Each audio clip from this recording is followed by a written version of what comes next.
नमस्कार। इस वीडियो में हम ये पार्ट प्रथम के जो भारतीय राजनीतिक विचारक है उसमें से डॉक्टर भीमराव अंबेडकर के बारे में चर्चा करेंगे। सबसे पहले हम उनका जीवन व्रत और उनकी जो रचनाएं हैं उनके बारे में डिस्कस करेंगे। उनका जो वास्तविक नाम है वो भीम सकपाल महार जाति के थे। पिता रामजी सकपाल कबीर के अनुयायी थे। इनका जन्म महू छावनी इंदौर में हुआ था और जीवन में अनेक कठिनाइयों के बावजूद इन्होंने अध्ययन के लिए जो कठिन परिश्रम किया उसी से ये एक महान विद्वान, विश्व में श्रेष्ठ विद्वान के रूप में जाने पहचाने जाते हैं। 1913 में ये कोलंबिया विश्वविद्यालय यूएसए से अर्थशास्त्र में एमए इन्होंने किया, जिनके प्रोफेसर थे प्रोफेसर सेलिगमैन। 1917 में London school of economics and political science में 1921 में उन्होंने एमएससी किया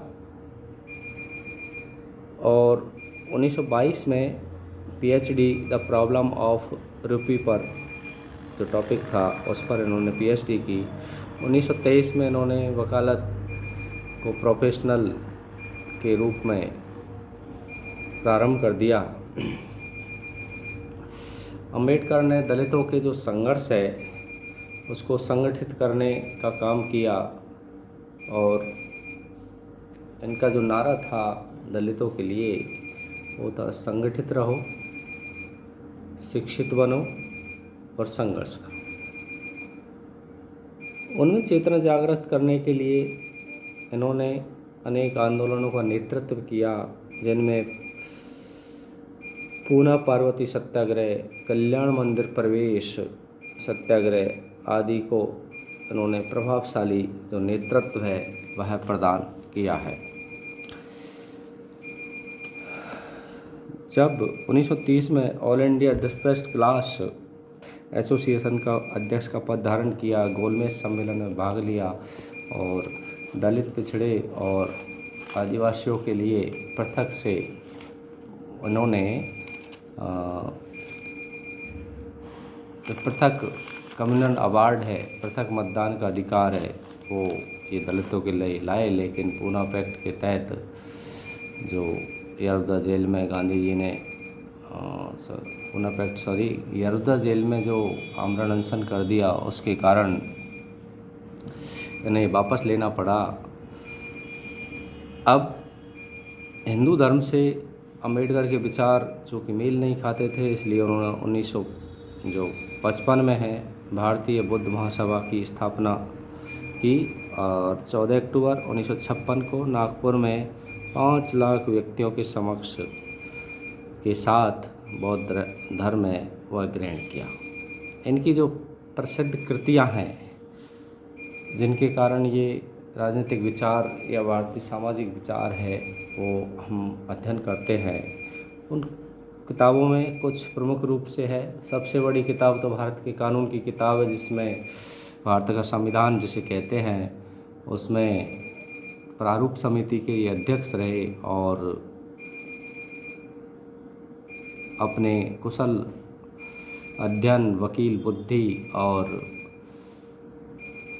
ज्ञान के आधार पर इन्होंने एक अच्छा, विश्व का श्रेष्ठ और सबसे बड़ा संविधान इन्होंने लिखा है, उसका ड्राफ्ट किया है। कुछ कृतियां हैं। What Congress and Gandhi have done to untouchables, who were the Shudra, how they came to be the fourth varna in the Indo gun society, state and minorities, the problem of rupee जो इनके शोध का विषय था, the Buddha and his Dhamma, the untouchables to earth and why they become untouchables, the rise and falls of Hindu women, Gandhi and Gandhi ji, आदि आदि किताब है इन्होंने लिखी है। अब हम अम्बेडकर के कुछ सामाजिक विचार जानते हैं, चूँकि वो सामाजिक परिवर्तन के वाहक और दलितों के मसीहा कहे जाते हैं, तो समाज परिवर्तन के लिए उन्होंने कैसे कौन कौन से उनके विचार थे उनके बारे में हम जानते हैं। चूँकि अम्बेडकर भारतीय सामाजिक व्यवस्था के प्रचलित जो स्वरूप है उसको अन्यायपूर्ण मानते थे और सामाजिक परिवर्तन के प्रबल पक्षधर थे। उनकी दृढ़ मान्यता थी कि भारतीय समाज में शताब्दियों से कुछ वर्गों के विरुद्ध अन्याय को प्रश्रय दिया जाता रहा है। वे मनुस्मृति के कटु आलोचक थे। 1927 में उन्होंने मनुस्मृति को जलाया था, और उसकी आलोचना करते हुए कहा कि मनुस्मृति ने सामाजिक असमानता और भेदभाव को समाज व्यवस्था की सैद्धांतिक स्वीकृति दी है। सबसे पहले वो वर्ण व्यवस्था के विरोधी थे।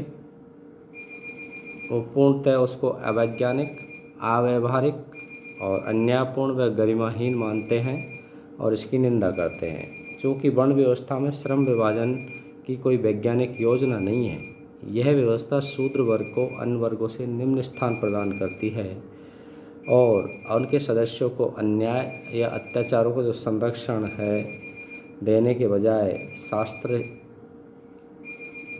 शास्त्र बढ़ावा ही उसके देते हैं अन्याय और अत्याचार को। इसलिए वो वर्ण व्यवस्था के पूर्ण विरोधी है और उनके शास्त्रों के भी। जाति व्यवस्था के भी अम्बेडकर विरोधी हैं। अम्बेडकर के अनुसार भारत में जाति व्यवस्था समाज को प्रभावित करने वाली एक प्रमुख प्रथा है, जिसमें निम्न अवांछित लक्षण है: पद सोपान या स्वरूप, ऊंच नीच का, ऊंची नीची जातियों का इसमें वर्णन है। दूसरा, कार्यकुशलता का उसमें अभाव है। कोई इसका वैज्ञानिक विभाजन के आधार जाति का नहीं है, बल्कि वो एक धर्म के आधार पर प्रश्रय देने वाली व्यवस्था है। इसके साथ ही स्थैतिकता का उसमें स्वरूप है। एक कि जाति का जो स्वरूप है वो जन्म के आधार पर है, जन्म के आधार पर ही जाति का वर्णन है। वैवाहिक संबंधों में संकीर्णता, जाति की रोटी और बेटी का संबंध जाति में ही बाहर निषिद्ध है या अनैतिक माना जाता है। साथ ही सामाजिक विद्वेष का यह जाति व्यवस्था प्रचार करती है और जाति व्यवस्था के कुछ वो घातक प्रभाव भी बताते हैं कि जाति आधारित मतदान किया जाता है, न कि श्रेष्ठ प्रत्याशी को। जातीय बहुमत के आधार पर सीटों पर कब्जा किया जाता है।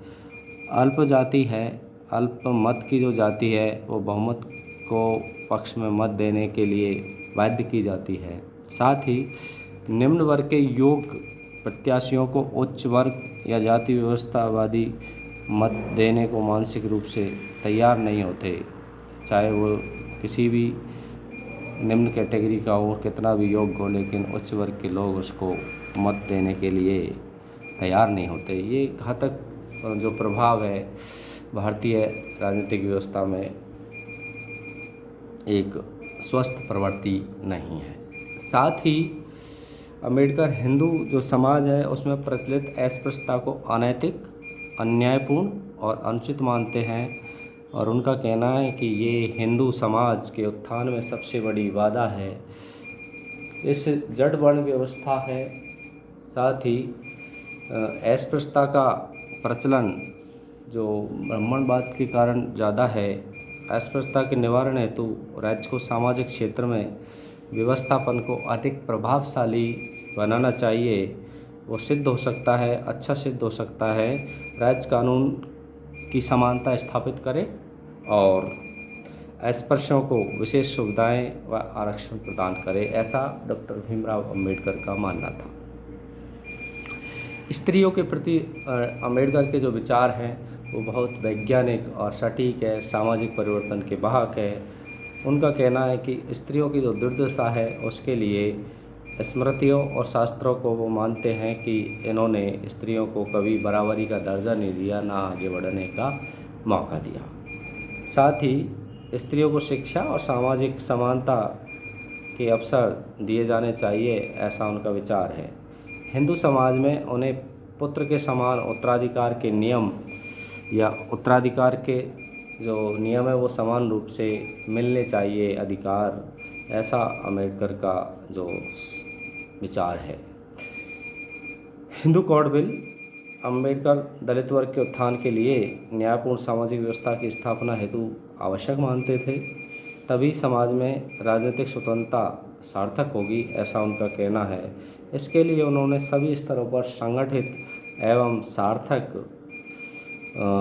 जो अभियान है और कार्यक्रम चलाने की आवश्यकता का महत्व प्रतिपादित किया। इस प्रकार से हम देखते हैं कि डॉक्टर भीमराव अम्बेडकर के जो विचार हैं वो वैज्ञानिक है और सामाजिक परिवर्तन के वाहक है। धन्यवाद।